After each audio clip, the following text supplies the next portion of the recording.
Di sini saya akan menjelaskan tentang bab pertama, yaitu deskripsi dari narasumber saya. Narasumber saya itu seorang laki-laki berusia 22 tahun. Ia sekarang bekerja sebagai guru. Narasumber belum menikah karena fokus menata kembali hidupnya agar lebih baik dari sebelumnya. Narasumber hanya menyelesaikan pendidikannya sampai SMA, masuk golongan menengah ke bawah. Narasumber merupakan anak ketiga dari 5 bersaudara, berada di posisi yang diampit oleh keempat saudaranya, membuat ia merasa kurang diperhatikan orang tuanya dan merasa tidak nyaman berada di rumah, sehingga ia lebih sering berada di luar rumah bersama teman-temannya. Lingkungan pertemanannya sangatlah berdampak buruk baginya, dan dari situlah ia mulai bertingkah nakal, menyentuh benda narkoba karena ajakan dari temannya sampai membuatnya kecanduan. Selanjutnya adalah latar belakang. Narasumber ialah seorang pria yang merupakan mantan pecandu narkoba jenis ganja yang pernah dipenjara 5 tahun. Saat menggunakan barang haram tersebut, ia berusia 17 tahun. Narasumber mengatakan bahwa ia tidak melakukan proses rehabilitasi karena tidak ada yang membiayai. Bahkan keluarganya pun tidak ada yang peduli dengannya saat itu. Kehidupannya di masa lalu sangatlah buruk, mulai dari lingkungan, pertemanan yang tidak baik, serta kondisi keluarganya yang seperti tidak menganggapnya, yaitu kurang perhatian. Dari situlah awal mula ia menggunakan benda haram tersebut. Faktor utama yang membuatnya menyentuh benda haram ganja adalah untuk mencari ketenangan dan diajak temannya untuk menggunakan benda tersebut, sehingga membuatnya merasa ketergantungan terus-menerus dalam jangka waktu yang panjang dan sulit lepas. Narasumber ditangkap polisi bersama teman-temannya pada saat polisi menyamar menjadi pembeli yang transaksi kepadanya secara langsung, dan ia menjalani proses hukum sebagaimana mestinya. Selanjutnya, seiring berjalannya waktu, proses hukum telah dilalui, masa hukum pun telah habis, ia pun dibebaskan tanpa syarat. Narasumber kini merasa bisa lepas dan tidak kecanduan. Ia langsung masuk pesantren untuk melanjutkan pendidikannya dan mendekatkan diri pada Tuhan dan agama. Sekarang ia hidup dengan kehidupan yang lebih baik setelah mengalami masa lalu yang buruk. Lalu narasumber juga dengan senang hati membagi cerita bagaimana dirinya bisa keluar dan lepas dari barang haram tersebut, dan memberi nasihat kepada kita semua tentang bahaya kecanduan barang haram ganja. Profil dari narasumber bernama Alfian, itu kita samarkan, jenis kelaminnya laki-laki, pendidikannya SMA, usia 22 tahun, profesinya sebagai guru, dan ia tinggal di Bogor. Terima kasih.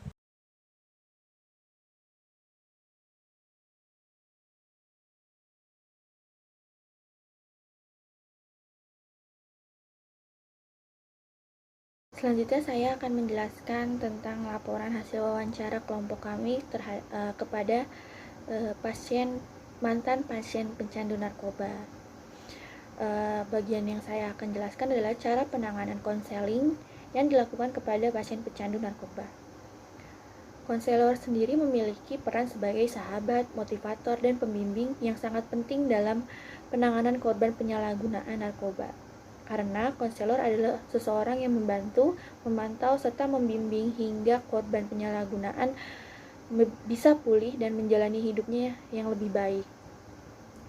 Dengan menggunakan asesmen konseling dan monitoring, hal yang dilakukan untuk penanganan konseling antara lain sebagai berikut. Yang pertama adalah melakukan asesmen. Sebelum membantu pemulihan pecandu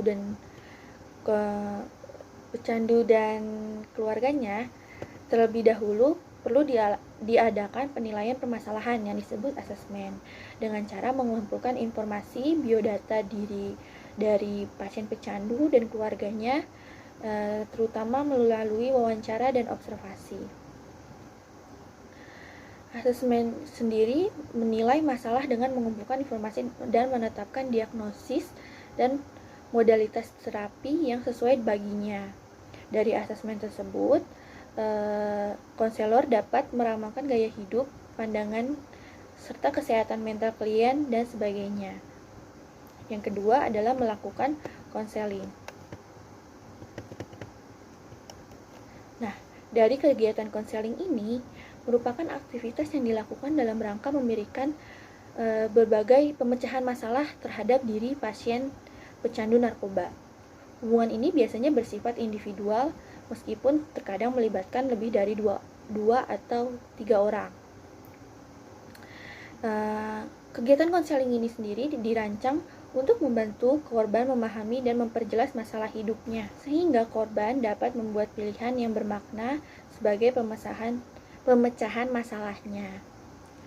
Peran konselor sendiri dalam konseling ini menciptakan suasana yang senyaman mungkin agar klien dapat mencurahkan segala masalahnya, mengeluarkan isi hatinya dan mempercayai keberadaan konselor ini atas kerahasiaan yang ada pada dirinya, seperti itu. Yang terakhir adalah melakukan mentoring, yaitu proses pemantauan setelah terjadinya konseling terhadap individu dengan konselor. Pemantauan ini dapat dijelaskan dengan kesadaran atau awareness tentang apa yang diketahui, serta pemantauan berkadar tingkat tinggi dilakukan agar dapat membantu pengukuran melalui waktu yang menunjukkan pergerakan ke arah tujuan atau menjauh dari itu. Layanan BK yang tepat untuk diberikan kepada pasien pecandu narkoba, solusinya adalah dengan adanya layanan konseling individu. Nah, layanan konseling individu atau konseling perorangan merupakan salah satu layanan konseling yang diselenggarakan oleh seseorang konselor terhadap seorang klien dalam rangka pengentasan masalah pribadi klien. Dalam hal ini, klien yang dimaksud adalah seorang pecandu narkoba. Layanan ini dilakukan untuk mengentaskan masalah yang dialami oleh klien. Melalui layanan ini juga, klien akan dibantu untuk terus berkembang dan terpelihara dari segala bentuk yang dapat menjerumuskannya kembali kepada masalah yang dijalaninya. Dalam layanan ini, konselor harus berusaha untuk dapat mengetahui lebih dalam terkait permasalahan yang dialami oleh klien. Hal tersebut dapat memudahkan konselor untuk memberikan bantuan yang diperlukan klien. Tentunya dengan etikat baik klien yang melakukan layanan ini untuk bisa mengentaskan dan atau membebaskan dirinya sendiri dari narkoba. Lalu selanjutnya adalah layanan informasi.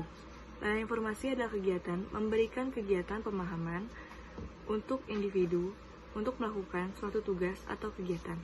Tujuannya di sini, konselor dapat memberikan layanan informasi terkait narkoba, baik dari penyebabnya, definisinya, dampaknya, serta penanganan yang sekiranya dapat membantu pasien untuk lepas berdasarkan keimanan dan ketakwaan, pendewasaan kepribadian, peningkatan kemampuan untuk mengatasi masalah, peningkatan harga diri, peningkatan hubungan dan sosialisasi.